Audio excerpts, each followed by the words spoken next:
Welcome Delhi to Chennai kitchens. இன்றைக்கி நம்ம ப்ரெட்டை வச்சு ப்ரெட் அண்ட் கஸ்டர்ட் பவுடர் அதை வச்சு நம்ம ஒரு ஸ்வீட் டிஷ் பண்ண போகிறோம். ஸோ அது ஸ்வீட் டிஷ் தான், ஆனால் அது நீங்கள் ரெஃப்ரிஜரேட் பண்ணி அதாவது ஃப்ரிட்ஜில் வச்சு சாப்பிட்டிங்கன்னா அது குல்ஃபி மாதிரி இருக்கும். குழந்தைங்களுக்குலாம் ரொம்ப பிடிக்கும். வாங்க அதுக்கு தேவையான பொருட்களை நம்ம பார்த்துடலாம். அதுக்கு தேவையான பொருள் வந்து ஆயில், ப்ரெட்டை ஃப்ரை பண்ணுறதுக்கு, அண்டு நட்ஸு கார்னிஷிங்க்கு, ஏலக்காய் தூள் ஆப்ஷனல் தான். ஏலக்காய் தூள் போட்டு அந்த குல்ஃபி டேஸ்ட் கொடுக்கும். Sugar, custard powder, milk. இப்போ ப்ரெட்டை எப்படி கட் பண்ணுறதுன்னு நான் சொல்கிறேன். அது நீங்கள் எப்படி உங்கள் ஸ்டைல் உங்களுக்கு எப்படி பிடிச்சிருக்கோ அந்த மாதிரி நீங்கள் கட் பண்ணிக்கலாம். ஸோ நான் எப்படி கட் பண்ணுறது உங்களுக்கு நான் சொல்கிறேன். வாங்க வீடியோக்குள்ளே போகலாம். ப்ரெட்டை எப்படி கட் பண்ணுறதுன்னு பார்த்துடலாம். ப்ரெட்டை வந்து உங்களுக்கு எப்படி இஷ்டமோ அந்த மாதிரி ஷேப்பில் நீங்கள் கட் பண்ணிக்கலாம். பட் வந்து நான் இப்படி முக்கோண ஷேப்பில் நான் கட் பண்ணுறேன். ஓகேவா? இந்த மாதிரி முக்கோண ஷேப்பில் கட் பண்ணிக்கலாம். இதே மாதிரி தான் எல்லா ப்ரெட்டையும் கட் பண்ணணும். முக்கோண ஷேப்பில் பண்ணோம் அப்படின்னா அது ஒரு மாதிரி பார்க்குறதுக்கு நல்லா அழகாக இருக்கும். ஸோ அதுக்காக தான் இந்த மாதிரி எல்லா ப்ரெட்டையும் கட் பண்ணி வச்சுக்கலாம். அடுத்து வாங்க வீடியோக்குள்ளே போகலாம். நம்ம ப்ரெட்டை ஃப்ரை பண்ணிக்கலாம். ஃப்ரெண்ட்ஸ், ப்ரெட்டை ஃப்ரை பண்ணி எடுத்துக்கலாம். என்ன ஃப்ளேவருக்காக கொஞ்சம் நெய்யை ஊற்றிக்கலாம். நம்ம நெய்லேயே கூட நெய்லேயே கூட நம்ம ஃப்ரை பண்ணலாம். பட் ஒரு சில பேருக்கு நெய் திகட்டிடும். ஸோ அதனால் ஃப்ளேவருக்காக கொஞ்சம் நெய் ஊற்றிக்கலாம்.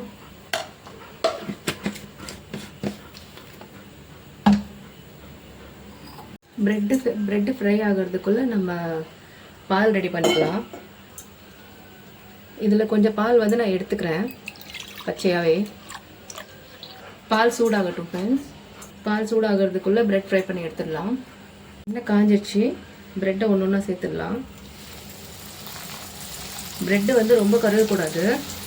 சும்மா லைட்டாக கோல்டன் ப்ரௌன் ஆனால் போதும். டக்குன்னு கோல்டன் ப்ரௌன் ஆகிடும். ஸோ அதை பார்த்து எடுத்துருங்க. கோல்டன் ப்ரௌன் ஆகிடுச்சு. அதுக்குள்ளே ரொம்ப நேரம்லாம் எடுக்காது. ஒரு 1 மினிட்டுக்குள்ளேயே நல்லா ப்ரெட்டு கோல்டன் ப்ரௌன் ஆகிடும். கொஞ்சம் பார்க்காம நம்ம விட்டுட்டோம்னா ப்ரெட்டு கருகிடும். ஸோ கோல்டன் ப்ரௌன் ஆகும்போதே எடுத்துடணும் ப்ரெட்டு. அப்போ தான் நம்ம அது குல்ஃபி செஞ்சு அதை கார்னிஷிங் பண்ணும்போது அழகாக இருக்கும் பார்க்க. இன்னொன்று கருகிட்டால் டேஸ்ட் இருக்காது. அதான் விஷயம். அவ்வளோதான், எடுத்துடலாம். இதே மாதிரி எல்லா ப்ரெட்டையும் ஃப்ரை பண்ணி எடுத்துக்கலாம். பாருங்கள், இதே மாதிரி எல்லா ப்ரெட்டையும் ஃப்ரை பண்ணி ரொம்ப சிம்பிளான ரெசிபி இது. ஸோ டக்குன்னு செஞ்சிடலாம். குழந்தைங்களுக்கு ரொம்ப பிடிக்கும். ஃப்ரிட்ஜில் இந்த வெயில் காலத்தில் இந்த ஃப்ரிட்ஜில் வச்சு சாப்பிட்டிங்கன்னா குல்ஃபி மாதிரியே இருக்கும். நான் எல்லாத்தையுமே நான் நல்லா பாருங்கள் ஃப்ரை பண்ணி எடுத்துட்டேன். எவ்வளோ கிறிஸ்பியாக இருக்குது.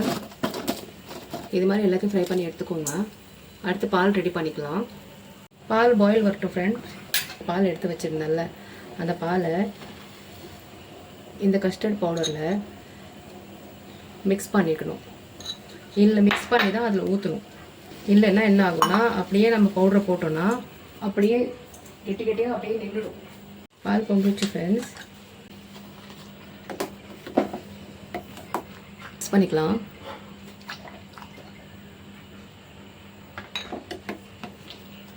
பாலில் மிக்ஸ் பண்ணதுமே அது பாருங்கள் எவ்வளோ திக்காயிடுச்சு. கொஞ்சம் பாயில் வரட்டும்.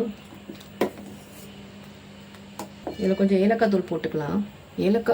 ஏலக்காய் தூள் ஆப்ஷனல் தான். ஏலக்காய் தூள் போட்டால் நமக்கு அந்த கொஞ்சம் குல்ஃபி டேஸ்ட் கிடைக்கும். குங்குமப்பூ கூட ஆப்ஷனல் தான். குங்குமப்பூ போட்டால் எனக்கு பிடிக்கும். ஸோ உங்களுக்கு பிடிக்கும்னா நீங்கள் குங்குமப்பூ போட்டுக்கலாம். சுகர் சேர்த்துக்கலாம். சுகர் உங்களோட இனிப்பு, நீங்கள் எப்படி ஸ்வீட் சாப்பிடுவீங்களோ அதுக்கேற்ற மாதிரி நீங்கள் சேர்த்துக்கோங்க. எங்கள் வீட்டில் என் ஹஸ்பண்ட் ஆக்சுவலாக இந்த ரெசிபி என் ஹஸ்பண்ட் கிட்ட நான் பாராட்டு வாங்கின ஒரு ரெசிபி. அவர் அடிக்கடி கேட்பார் என்கிட்ட செஞ்சு தர சொல்லி. ஸோ அதனால் இன்றைக்கி வீடியோவாக போட்டேன். நீங்களும் தெரிஞ்சுக்கோங்க அப்படின்னு சொல்லிட்டு நான் வீடியோவாக போடுறேன் இன்றைக்கி. ஸோ அவருக்கு ரொம்ப பிடிக்கும். அவருக்கு ஸ்வீட் கொஞ்சம் நான் அதிகமாகவே சாப்பிடுவார். ஸோ அதனால் நான் அதிகமாக போட்டிருக்கேன். ஸோ உங்களுக்கு எவ்வளோ தேவையோ நீங்கள் அவ்வளோ ஸ்வீட்டு கூடியோ குறையோ நீங்கள் அட்ஜஸ்ட் பண்ணிக்கலாம். அதே மாதிரி ஒரு ரொம்ப அதிக நேரம் கொதிக்க வேண்டாம். ரொம்ப அதிக நேரம் கொதிச்சதுன்னா இது திக்காயிடுச்சு அப்படின்னா நீங்கள் இதை ப்ரெட்டில் சர்வ் பண்ணும்போது, அதாவது ப்ரெட்டில் நீங்கள் ஸ்ப்ரெட் பண்ணும்போது இது எப்படின்னா அது உள்ள வரைக்கும் அப்சர்வ் ஆகாது. ஸோ அதனால் ரொம்ப கெட்டி ஆக வேண்டாம். ஸோ அதனால் ஒரு 2 கொதி வரவும் இதை ஆஃப் பண்ணிவிடுங்க. இந்த சுகர் கரைஞ்சிரும் இல்லையா? ஸோ சுகர் கரைஞ்சதுமே இதை ஆஃப் பண்ணி கொஞ்சம் இப்போதைக்கு கொஞ்சம் நட்ஸ் சேர்த்துக்கோங்க. மிச்சம் கார்னிஷிங்க்கு சேர்த்துக்கோங்க. அவ்வளோதான், ஆஃப் பண்ணிடலாம்.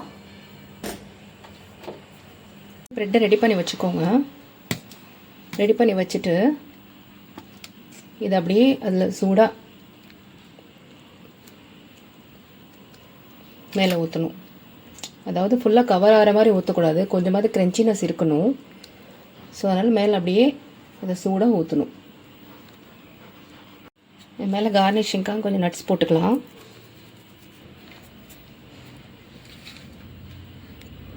பிஸ்தா போடுறேன்.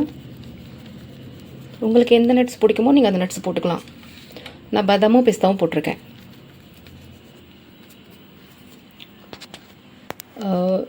பிரெட் ஸ்வீட் ரெடி ஆயிடுச்சு ஃப்ரெண்ட்.